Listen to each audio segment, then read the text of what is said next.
Hey friends, welcome back to our YouTube channel Expert Opinion. I am Bhavna from Uttar Pradesh. So guys, आज की इस video में हम discuss करेंगे इम्पॉर्टेंट क्वेश्चन EBS से रिलेटेड. हर एक क्वेश्चन महत्वपूर्ण है. इस वीडियो को आप एंड तक देखेंगे, आने वाले एग्जामिनेशन में आपको हेल्प करेगा. तो चलिए स्टार्ट करेंगे. फर्स्ट क्वेश्चन आपकी स्क्रीन पर है और अगर आपको ये वीडियो अच्छा लगता है, पसंद आता है तो इस वीडियो को ज़्यादा से ज़्यादा शेयर करें. क्वेश्चन है, पर्यावरण शिक्षा में सामूहिक चर्चा से संबंधित शिक्षण विधि कौन सी है? ऑप्शन है भूमिका निर्वाह, व्याख्यान, वर्णन, विचार गोष्ठी. आंसर कीजिए फटाफट से. इस क्वेश्चन का आंसर क्या होगा? बहुत इंपॉर्टेंट क्वेश्चन आपकी स्क्रीन पर है, वेरी वेरी इंपॉर्टेंट. स्टार करके रखेंगे और आंसर करेंगे. पहचानेंगे कैसे कि आपसे बात की जा रही है सामूहिक चर्चा. और सामूहिक चर्चा कब होती है? जब समूह में कई लोग होते हैं. ठीक, समूह में लोग होते हैं, दो लोग नहीं होते, दो से ज़्यादा लोगों के बीच में जो चर्चा होगी वो कैसी होगी? सामूहिक चर्चा होगी. तो इसमें क्या होता है कि व्याख्यान करने में नहीं, ये इतना सूटेबल नहीं है. वर्णन में भी नहीं, भूमिका निर्वाह में भी नहीं, क्योंकि भूमिका निर्वाह भी कोई एक व्यक्ति करेगा अगर एक चीज़ के लिए करेगा. तो अगर हम बात करें विचार गोष्ठी की, तो विचार गोष्ठी में कई लोग शामिल होते हैं, यानी समूह में चर्चा होती है. और पर्यावरण शिक्षा जो है, एनवायरमेंटल एजुकेशन जो है, इसमें सामूहिक चर्चा से संबंधित शिक्षण विधि विचार गोष्ठी विधि होती है. और इस विधि के द्वारा विचार विमर्श में शिक्षार्थी अधिगम को एक्टिव रहकर कर पाते हैं और शिक्षक उनको जितनी ज़रूरत होती है उतने निर्देश प्रदान करते हैं.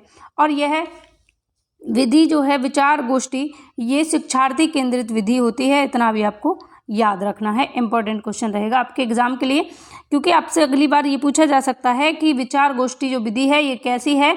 तो ये शिक्षार्थी केंद्रित होती है.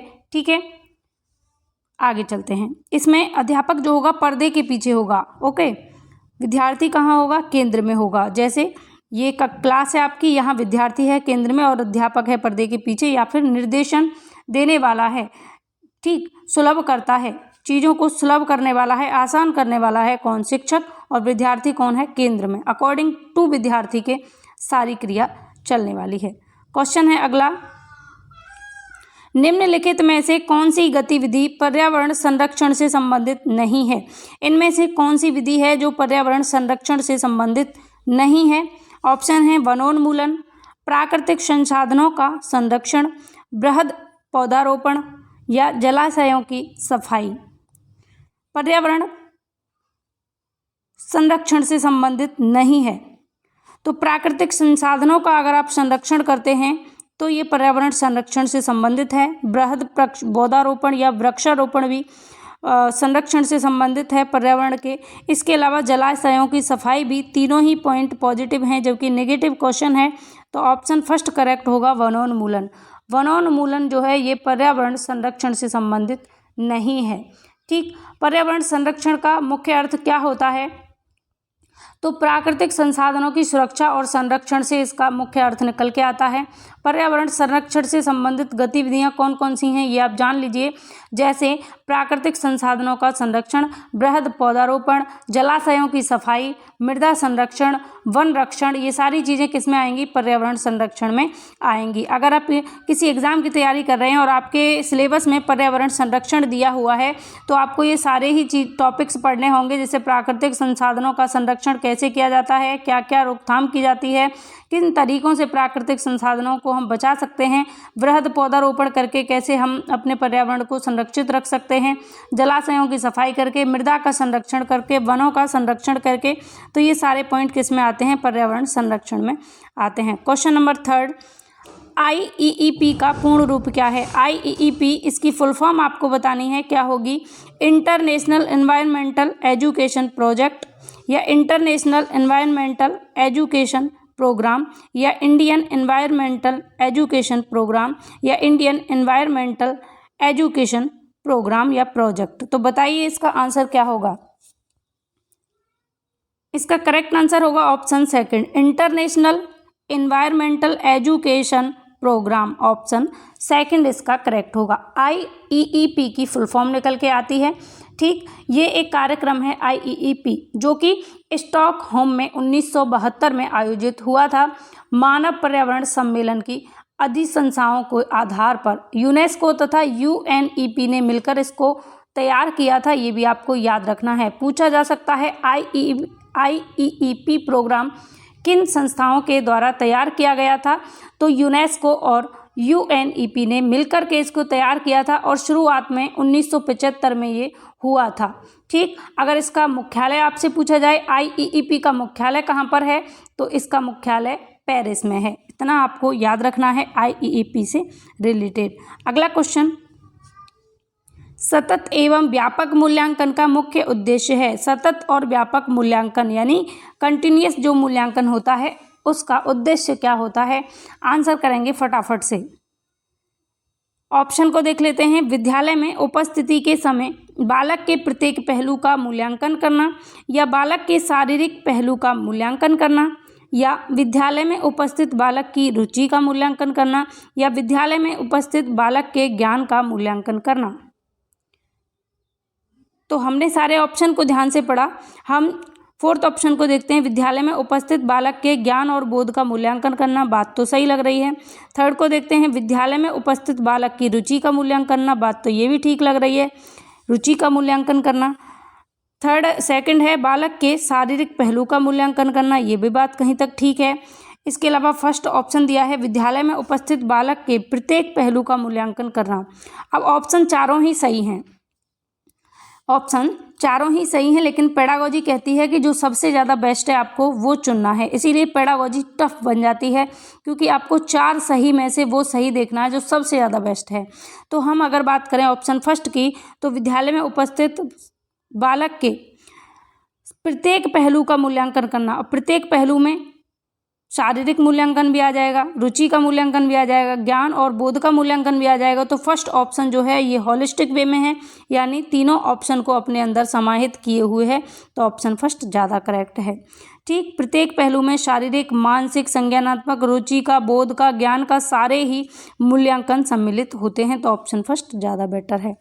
नेक्स्ट क्वेश्चन, निम्नलिखित में से कौन सी विशेषता अच्छे शिक्षण की नहीं है? इनमें से कौन सी ऐसी विशेषता है जो अच्छे शिक्षण की नहीं है, ये आपको बताना है। ऑप्शन है अच्छा शिक्षण क्रिया आधारित होता है, ये बात तो सही है। अच्छा शिक्षण लोकतांत्रिक होता है। अच्छा शिक्षण मूल्य आधारित नहीं होता। अच्छा शिक्षण सुव्यवस्थित, निश्चित और उद्देश्य मुक्त होता है, ये बात भी सही है।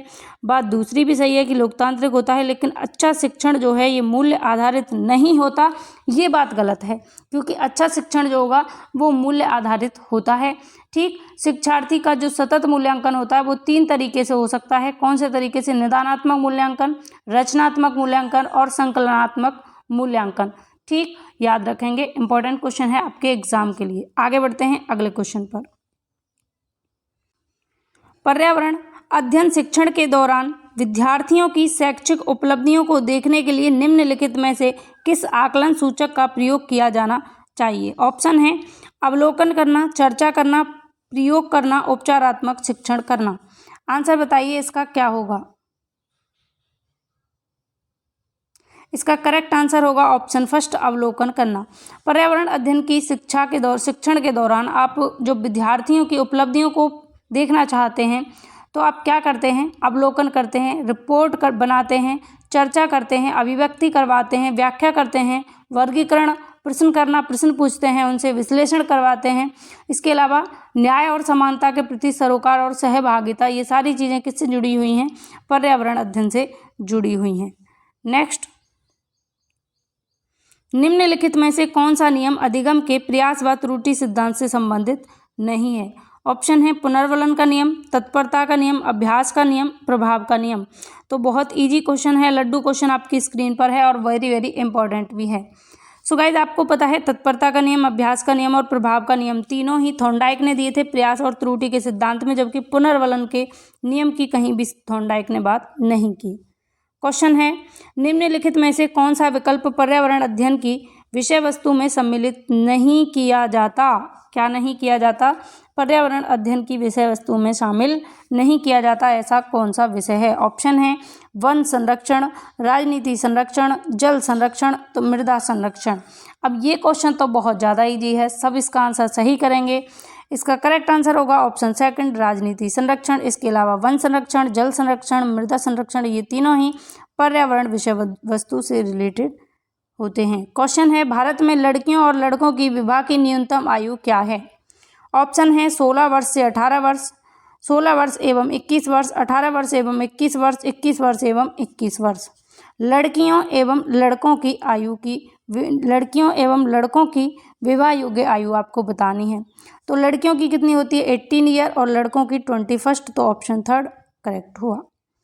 नेक्स्ट है भारत में बाल श्रम को प्रतिबंधित करने के लिए बाल श्रम अधिनियम किस वर्ष पारित किया गया था? ऑप्शन है 1938, 1988, 1986, 2017। आंसर बताएंगे फटाफट से। इस क्वेश्चन का करेक्ट आंसर क्या होगा? बाल श्रम निषेध अधिनियम या बाल श्रम अधिनियम कब लागू किया गया था, कब पारित किया गया था? 1986 में। ऑप्शन 3 करेक्ट है। क्वेश्चन नंबर 11 नशीली दवाओं की लत को नियंत्रित करने हेतु आमतौर पर प्रयुक्त की जाने वाली औषधि का क्या नाम है? ऑप्शन है फॉलिक अम्ल, कोकीन, एस्कॉर्बिक अम्ल या पैथिडीन। नशीली दवाओं को कम करने के लिए आमतौर पर पैथिडीन नामक औषधि दी जाती है। तो ऑप्शन डी करेक्ट हुआ। ठीक है, कौन सा करेक्ट हुआ? Option D. पैथिडीन एक वेदनाहर दवा है। ठीक, यह एनाल्जेसिक दवा होती है और जो दर्द में छुटकारा दिलाती है। ठीक, कौन? पैथिडीन। नशीली दवाओं की लत को नियंत्रित करने में भी ये यूज की जाती है और इसका जो इफ़ेक्ट है वो 8 से 10 घंटे में पूरा हो जाता है। इसका जो इफ़ेक्ट है वो 8 से 10 घंटे तक रहता है। तो ये भी याद रखिएगा, अगर पूछ लिया जाए तो आप बता देंगे। क्वेश्चन है नायलॉन का आविष्कार किसने किया था? नायलॉन का आविष्कार किसने किया था? मेल्विन कैल्विन ने, या फिर वॉलेस कैरोथर्स ने, या फिर हिल ने, या पीटर ने? आंसर करेंगे इसका क्या होगा? नायलॉन का आविष्कार। नायलॉन की अगर हम बात करें तो नायलॉन का आविष्कार करने वाले थे वॉलेस कैरोथर्स। इसका आविष्कार किसने किया? वॉलेस कैरोथर्स ने किया। और इसका जो यूज है वो जो टूथब्रश होते हैं उनको बनाने में, रस्सियों को बनाने में, पैराशूट बनाने में, मछलियों को पकड़ने के लिए जाल बनाते हैं उसको बनाने में, इसके अलावा कपड़ों के प्रोडक्शन में भी इसका यूज किया जाता है। किसका? नायलॉन का। नायलॉन हेक्सामेथिलीन डाइएमीन और एडिपिक अम्ल का एकलक होता है। ठीक, ये भी आपको याद रखना है। चलिए आगे बढ़ते हैं। अगला क्वेश्चन, छोटी कक्षाओं में पर्यावरण अध्ययन विषय में रुचि उत्पन्न करने के लिए बढ़ाने का तरीका कौन सा है? बढ़ाना नहीं होगा, ये पढ़ाने का तरीका कौन सा है ये होना चाहिए। छोटी कक्षाओं में पर्यावरण अध्ययन विषय में रुचि उत्पन्न करने के लिए पढ़ाने का तरीका कौन सा होना चाहिए? ऑप्शन है आगमन, मनोरंजक एवं खेल संबंधी, रटने का, निगमन। तो रटने का बिल्कुल नहीं होना चाहिए, निगमन भी नहीं होना चाहिए, है ना। तो इसका करेक्ट आंसर क्या होगा? प्राइमरी लेवल पर छोटी कक्षाओं में, छोटी कक्षाओं की जब बात की जाएगी तो ऐसी स्थिति में आपको आंसर करना है क्या होना चाहिए इसका करेक्ट आंसर। आपको पता है छोटी कक्षाओं में बच्चे मनोरंजक और खेल संबंधी तरीके से बहुत जल्दी सीखते हैं और रुचि लेते हैं। तो ऑप्शन 2 करेक्ट है। नेक्स्ट है विशिष्ट से सामान्य का सिद्धांत निम्नलिखित में से किस में प्रयोग होता है? ऑप्शन है विश्लेषण विधि, स्वतः शोध विधि, संश्लेषण विधि या आगमन विधि। विशिष्ट से सामान्य का सिद्धांत। विशिष्ट से सामान्य का मतलब हुआ कि पहले आपने एग्जाम्पल्स दिए और उसके बाद में आपने क्या किया? नियम बनाया। ठीक, सामान्यकरण किया। तो ये डिपेंड करता है आगमन विधि पर। ये तरीका जो है ये आगमन विधि में प्रयोग किया जाता है।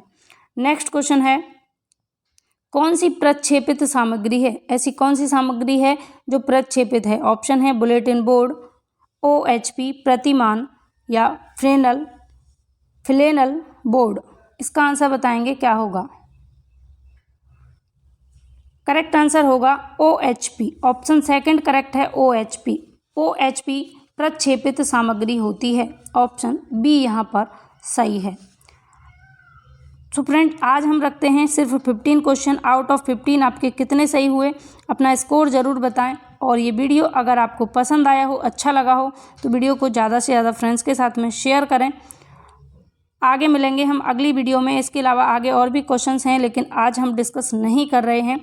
अगली वीडियो में नेक्स्ट क्लास में इन क्वेश्चंस को हम डिस्कस करेंगे। इंपॉर्टेंट क्वेश्चन का कलेक्शन है आपके लिए मैं लेकर आऊँगी और भी क्वेश्चन में इंक्लूड इसमें करके लेकर आऊँगी। तो चलिए बाय बाय, टेक केयर, आप अपना ख्याल रखें।